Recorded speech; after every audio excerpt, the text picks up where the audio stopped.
Kalau lagi sakit, yang dikerjakan pertama kali bukan ke dokter, bukan ke rumah sakit, kecuali emergensi sih ya. Bukan ke herbalis, bukan ke pembekam, tapi sholatlah dulu 2 rakaat, minta petunjuk kepada Allah. Itu dulu yang pertama kali kerjakan. Kenapa? Apa susahnya Allah menyembuhkan kita, Bapak sekalian? Begitu mudah Allah menyembuhkan. Cuman seringnya manusia lupa sama Dia. Mobil Toyota kalau dibuat pasti ada spare part, pasti ada underdealnya. Maka kita juga sama. Kalau kita manusia ya, ada underdealnya, ada suku cadangnya, ada aplikasinya. Maka manusia itu dikasih Allah aplikasinya. Aplikasi untuk hidup sehat, untuk menjalankan peran dia sebagai Abdullah dan Khalifah. Ya. Aplikasi pertama apa? Aplikasi atau software yang pertama adalah sholat. Kata Allah dalam Al-Quran, Ista'inu bis-sobri was-sholat. Jadikan sholat sebagai penolong. Jadi kalau sakit, kalau lagi ada masalah, lagi ada segala macam urusan, sholatlah. Sholat, minta petunjuk sama Allah. Misalkan lagi sakit, apakah tidak mungkin bagi Allah, ataukah begitu sulitnya Allah mengobati orang yang kena gagal ginjal, kena kanker, kena macam-macam penyakit berat itu hanya mungkin dengan sekedar minum serai? Bisa loh. Ya, tadi saya pas di Galaksi tadi ada ibu-ibu subhanallah 5 tahun apa 7 tahun gitu dia kena autoimun. Sekian lama berobat gitu kan. Dia mulai ikutin postingan-postingan saya.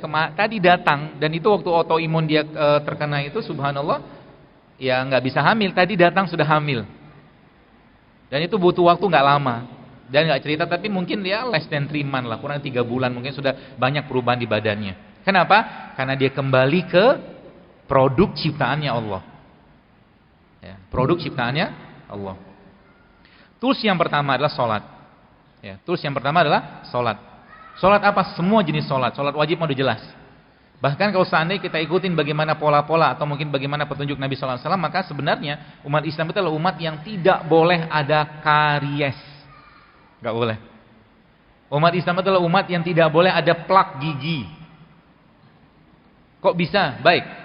Apa kata Rasulullah SAW? Nabi bilang gini, kalau tidak memberatkan umatku, maka aku akan wajibkan mereka setiap habis berwudu mereka bersiwak. Oke? Kalau sholat wajib saja 5 kali, maka sudah 5 kali kita sholat. Ada hadis lagi kelanjutannya. Kalau tidak memberatkan umatku, maka setiap mau sholat mereka aku akan wajibkan untuk bersiwak. Sudah 10 loh. Ini belum sholat rawatib. Total dalam sehari itu bisa 30 kali mungkin kita bersiwak. Dan bahannya pada odol itu semua ada pada siwak. Kayu siwak. Ya, silikanya ada, fluoride-nya ada, natriumnya ada, kloride, semua ada di situ. Sehingga kalau kita pelajari, termasuk salah satu sunnah kenabian adalah bersiwak. Itu baru siwak. Ya. Maka kalau kita tadi ikutin pola-pola itu sebenarnya banyak penyakit yang bisa hilang. Ya, gigi termasuk salah satunya. Jadi yang pertama software-nya adalah sholat. Ista'inu bisobri was sholat. Terutama sholat-sholat yang memang dikhususkan atau mungkin ada fadilahnya. Contoh, sholat malam. Ya, sholat malam. Kalau bisa Pak Bu, mulai sekarang jangan lagi kelewatan sholat malam. Kalau sekarang subuh jam 4 lebih 11 ya, bangunlah jam setengah 4 atau 4 kurang seperempat. Minimal sholat 2 rakaat atau 3 atau 4 rakaat. Witirnya ba'da isya, boleh kok. Witir ba'da isya, nanti habis itu malam tinggal tahajud aja, nggak apa-apa. Jangan pernah kehilangan. Sebab apa?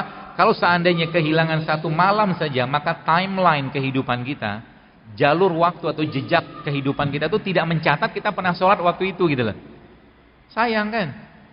Ya, maka jangan pernah. Jadi kalau urusannya kebaikan, maka menangislah kita kalau terlewat di situ.